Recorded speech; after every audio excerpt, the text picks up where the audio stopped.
para allá, sí. La asistencia a las ruedas de prensa que hoy tocan, que parece que son varias, así que animo a todos. Me acompañan Juan María Galán, que es pastor de la Iglesia Evangélica en Segovia, Ana Jiménez, que es la ceramista autora de las piezas de la exposición que venimos a presentar, y Rodolfo González, nieto del coleccionista de Biblias, Aurelio González, que es una colección maravillosa de estas Biblias evangélicas. Queremos presentaros esta exposición que acogerá la Alhóndiga hasta el día 7 de mayo, desde hoy, que iremos ahora a inaugurarla. Son, digamos, dos colecciones complementarias y que tratan de poner en valor un sentimiento que también convive en nuestra ciudad en nuestros días.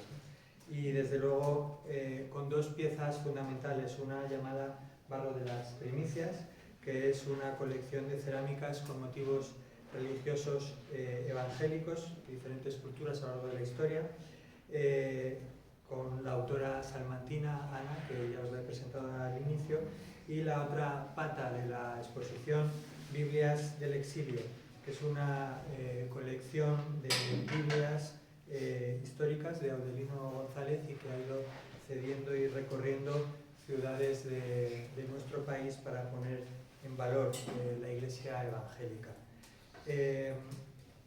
Esta iniciativa, que se ha realizado por parte de la Asociación Gabriel Sánchez, ha sido en colaboración con la Concejalía de Cultura del Ayuntamiento de Segovia. El que hoy esté yo aquí es casi más circunstancial. Recordar también el trabajo no solo de los técnicos de cultura, sino también de mi compañero Alberto Espinar, que es realmente el que ha trabajado en este asunto. Y yo no me voy a alargar mucho más, creo que es mucho más interesante el poder escuchar a los diferentes componentes de la exposición. Gracias. Pues buenos días. Hace 50 años se hicieron una serie de actos en el Teatro Juan Bravo que tuvieron una repercusión en la prensa, manifestaciones en la calle y todo eso. Era una campaña de publicidad. La prensa algunas veces la catalogó de proselitismo para introducir el protestantismo en Segovia y en su provincia, ¿no? Entonces se hicieron una serie de actos hace 50 años que incluían películas, programas infantiles, conferencias, y se hicieron en el Teatro Juan Bravo. Y este año estamos celebrando el 50 aniversario de esos actos. Por aquel entonces no había ningún evangélico en la ciudad, y ahora hay en torno a 600 evangélicos en la capital y provincia.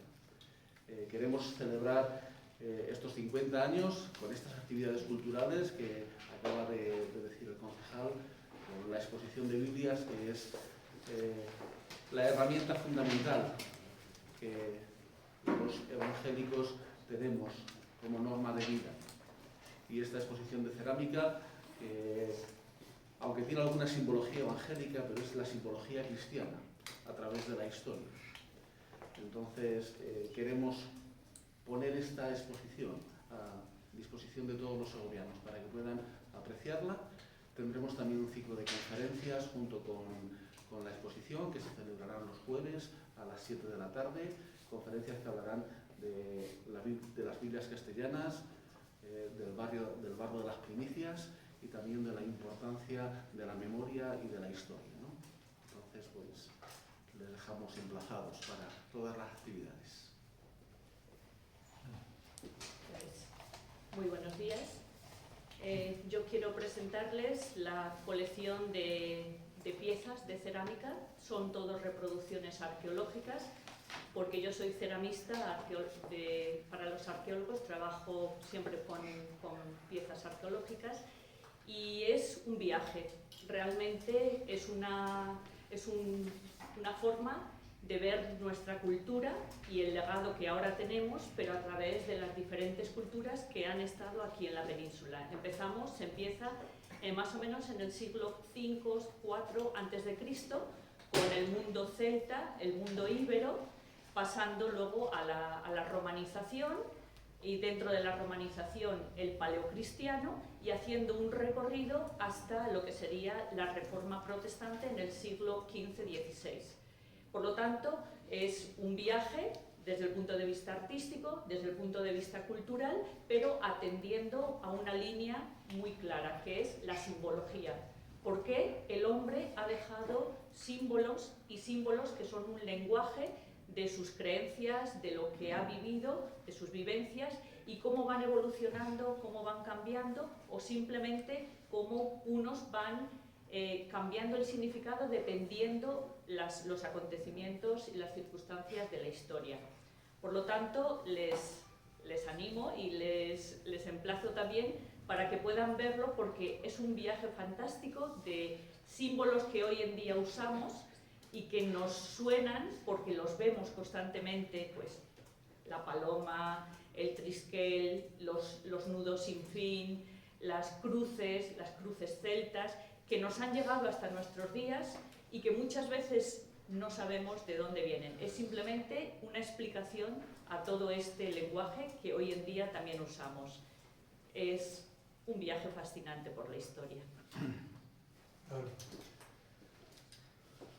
Bueno, yo voy a presentar la colección de Biblias que empezó mi abuelo. La verdad es que para él fue un descubrimiento en aquellos tiempos, hasta el Concilio Vaticano II. Recuerden que el cristianismo se hacía en latín nada más. Ya existían Biblias en castellano, y mi abuelo tuvo interés en conocer cómo era el cristianismo y qué es lo que Dios, que consistía la base del cristianismo, y comprar una Biblia. A partir de ahí fue todo un descubrimiento, y fue ver que la Biblia había sido la base de la civilización occidental. Desde la caída del Imperio Romano, pues párrafos de la Biblia se incluían en las leyes de todos los países occidentales, y luego, sin embargo, permaneció un tanto apartada del vulgo. En ese sentido, entonces, es que la Biblia se hablaba en latín y se tenían traducciones desde el latín. La primera traducción que se hace al castellano por parte de un religioso, el padre Estío de San Miguel, que fue obispo de aquí de Segovia, pues la hace en 1750 y pico, traduciendo desde el latín, no desde los idiomas originales. Ya mucho antes se había intentado hacer una traducción desde los idiomas originales, el griego, que era el idioma en el que la Biblia se había escrito.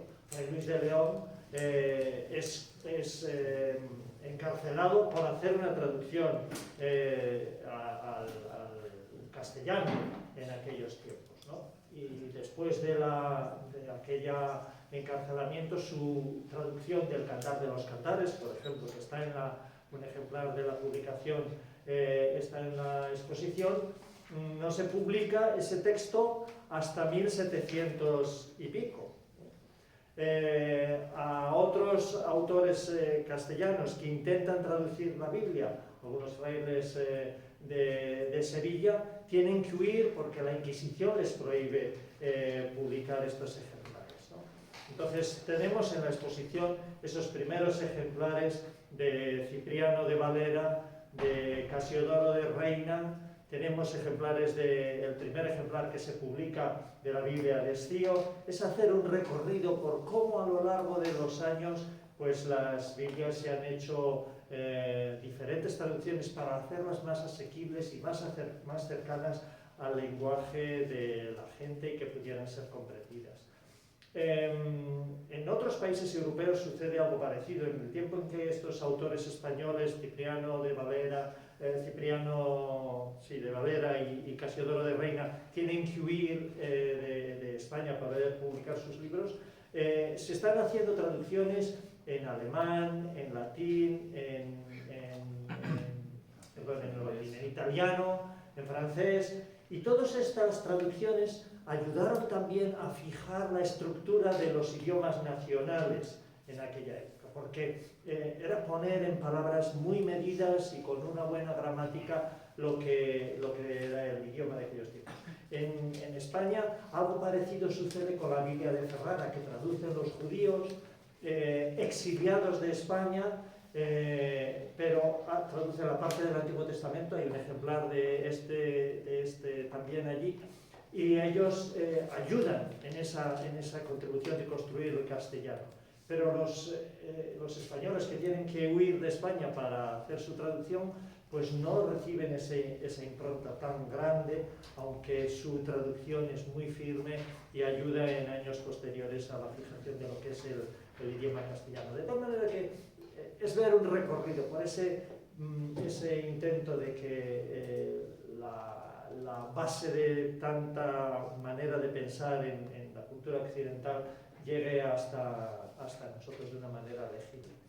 La primera traducción que se hace desde los idiomas originales en castellano no es hasta 1840, cuando Torres Amat hace una traducción. Así que las Biblias primeras son allá por 1500 y esta en un castellano por parte de los que no sean evangélicos o protestantes no llega hasta esta época. Una lucha por hacer conocer ese legado. Muchas gracias. Pues hasta aquí la presentación de la exposición y del 50 aniversario. No sé si queréis hacer alguna pregunta al respecto. ¿Cuántas piezas exponen de ejemplares de cerámica y de Biblias? Pues de cerámica hay unas 200 piezas, más o menos. Contando además que dentro de la exposición hay una pequeña exposición más pequeña que sería de lucernas, es decir, las lámparas de aceite que se utilizan desde mucho más antiguo, desde prácticamente el neolítico. Entonces, más de 200 piezas es en total. Y de Biblias hay unos 70 ejemplares, números redondos. Hay algunas que son curiosidades y otros que son ejemplares, lógicamente, históricos de mayor relevancia. Perfecto. Pues, ¿Qué número de personas se estiman ahora mismo en Segovia de evangélicas que pueden estar un poco detrás de la iglesia? Como he dicho antes, en torno a 600 personas en Segovia y provincia, asistiendo a las iglesias, en 14 y 15 lugares de cultos diferentes. pues gracias a todos y os dejamos con la siguiente.